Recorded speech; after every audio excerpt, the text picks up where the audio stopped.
दीपक एक नन्हा सा बच्चा जो कि एक छोटे से गांव में रहता था। दीपक का मतलब होता तो रोशनी है, पर अजीब बात यह थी कि दीपक को अंधेरे से बहुत डर लगता था। रात होते ही वह माँ से लिपट जाता और कहता, माँ दीप जला दो ना, मुझे डर लग रहा है।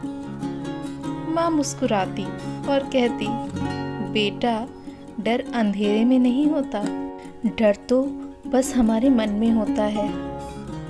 लेकिन दीपक को यह बात समझ नहीं आती। एक दिन गांव में एक बूढ़े ज्ञानी बाबा आए। उन्होंने सब बच्चों से कहा, आज रात जो बच्चा सबसे बहादुर होगा और अकेले जंगल से गुजर पाएगा, उसे मैं एक रहस्यमय तोहफा दूंगा। सभी बच्चे खुश और हंसते हुए बोले, हम तो जा सकते हैं। लेकिन दीपक चुप रहा। उसका दिल जोर जोर से धड़कने लगा। रात हुई, आसमान में चांद ढका हुआ था, चारों तरफ गहरा अंधेरा। बच्चे आधे रास्ते से ही भाग गए, पर दीपक हिम्मत जुटाकर चल पड़ा। उसके कदम कांप रहे थे, लेकिन वो माँ की बातें याद करता रहा। डर हमारे मन में होता है। जैसे ही वो जंगल के बीच पहुंचा, अचानक उसे लगा कोई उसके पीछे है। उसकी सांसें तेज हो गईं, लेकिन हिम्मत करके उसने पीछे मुड़कर देखा। अरे वहां तो बस जुगनुओं का झुंड था जो उसके चारों ओर रोशनी फैला रहा था। दीपक मुस्कुराया।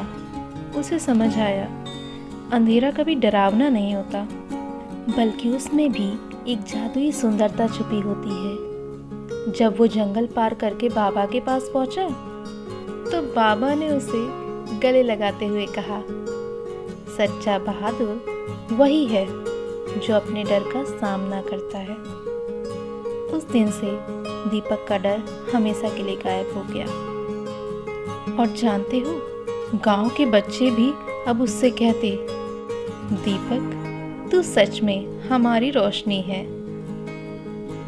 तो बच्चों, याद रखना, डर अंधेरे में नहीं होता। डर तो सिर्फ हमारे मन की परछाइयाँ हैं, और जब हम उसका सामना करते हैं तो हमें अपने भीतर का असली उजाला मिल जाता है।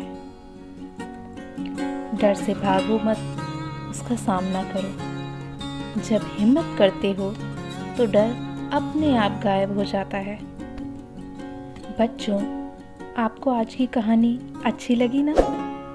तो फिर कलरफुल क्लासरूम को सब्सक्राइब करना मत भूलना। और हाँ, घंटी दबाना ज़रूर, ताकि हमारी नई कहानियाँ आप तक सबसे पहले पहुँचे।